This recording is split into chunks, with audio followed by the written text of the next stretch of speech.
আসসালামু আলাইকুম ওয়া রাহমাতুল্লাহি ওয়া বারাকাতুহু। আজকে একটি গজল আমি গাইব, যে গজলটি হচ্ছে যে আমাদের সকলকে আল্লাহর ডাকে সাড়া দিয়ে আল্লাহর হুকুমে এই দুনিয়া ছেড়ে পরকালে চলে যেতে। তো সেই পরকালকে চিন্তা করে এই গজলটি, যেখানে বলা হচ্ছে আমার মরণ আসিবে কখন কেউ তো জানে না, আমার মরণ আসিবে কখন কেউ তো জানে না।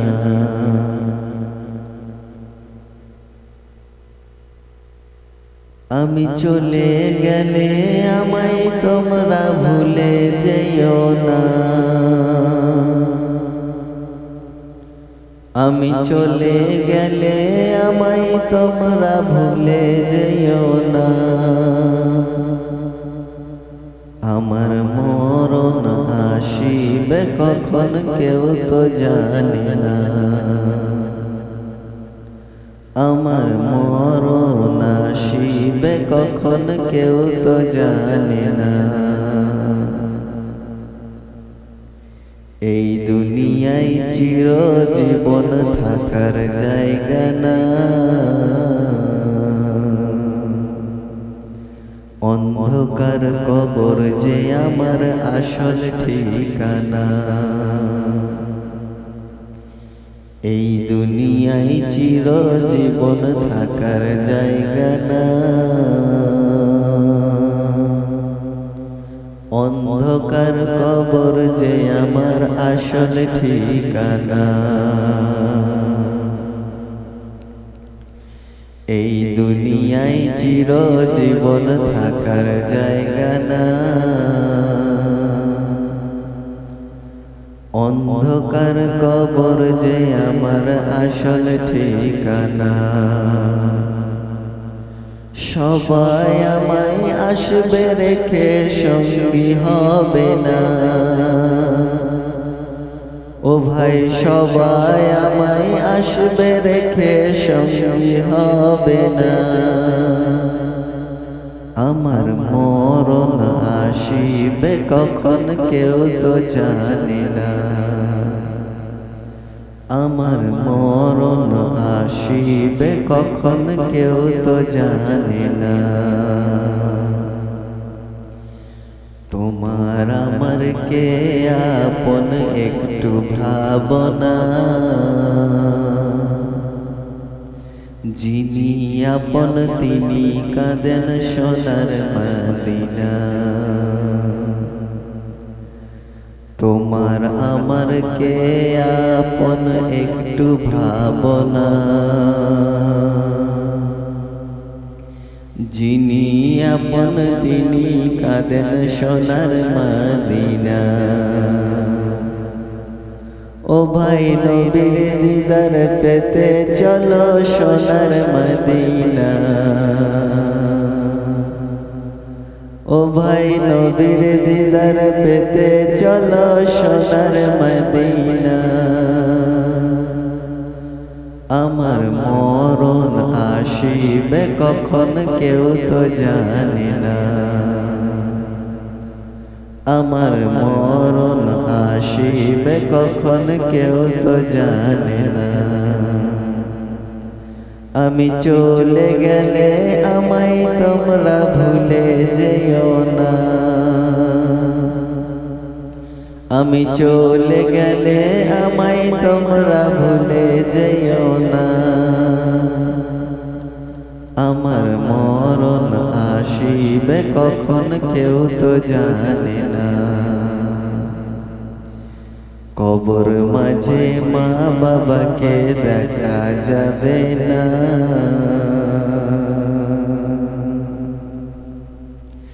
কবর মাঝে মা বাবাকে দেখা যাবে না। যিনি সেথায় সঙ্গী হবে শাহে মদিনা। কবর মাঝে মা বাবাকে দেখা যাবে না, যিনি আপন তিনি আছেন শাহে মদিনা। ও ভাই বুঝবে তখন নবী বিনে আপন কেহ না। ও ভাই বুঝবে তখন নবী বিনে আপন কেহ না। আমার মরণ আসিবে কখন কেউ তো জানে না। আমার মরণ আসিবে কখন কেউ তো জানে না। আমি চলে গেলে আমায় তোমরা ভুলে যেও না। আমি চলে গেলে আমায় তোমরা ভুলে যেও না। আমার মরণ আসিবে কখন কেউ তো জানে না। তো গজলটিতে বলা হচ্ছে যে যখন আমাদের আল্লাহর হুকুমে দেহ থেকে রূহ পার হয়ে যাবে, এই দুনিয়া ছেড়ে আখিরাতের জীবনে চলে যাবে, তখন দুনিয়া সবাই তাকে কবরে রেখে আসবে, সঙ্গে কেউ যাবে না। এবং যিনি থাকবেন তিনি আমাদের দয়ার নবী, তিনি আমাদের সাথে থাকবেন।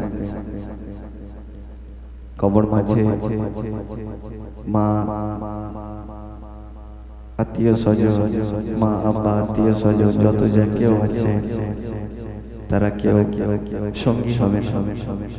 সেদিন থাকবে শুধু আমাদের দয়ার নবী হযরত মুহাম্মদ সাল্লাল্লাহু আলাইহি ওয়াসাল্লাম। তিনি আমাদের জন্য আল্লাহর কাছে শাফায়াত করবেন। তো এই নবীজি নৈকট্য লাভের জন্য আমাদেরকে নবীর সুন্নাত অনুযায়ী আমল করতে হবে, নামাজ পড়তে হবে, তবে আমরা আখিরাতে সফল হতে পারব। যেগুলো যেগুলো আল্লাহ এবং আমার আল্লাহর নবীর হুকুম, সেগুলো আমরা পালন করার চেষ্টা করব। আমরা দুনিয়াতে দুনিয়ার মায়া জালে আল্লাহ এবং আল্লাহর রাসূল থেকে অনেক দূরে, তাই আমরা চেষ্টা করব আমাদের দ্বীন ইসলামকে আঁকড়ে ধরার এবং আল্লাহ এবং আল্লাহর রাসূলের নির্দেশ অনুযায়ী চলা। সকলেই ভালো থাকবেন, সুস্থ থাকবেন। আসসালামু আলাইকুম ওয়া রাহমাতুল্লাহি ওয়া বারাকাতুহু।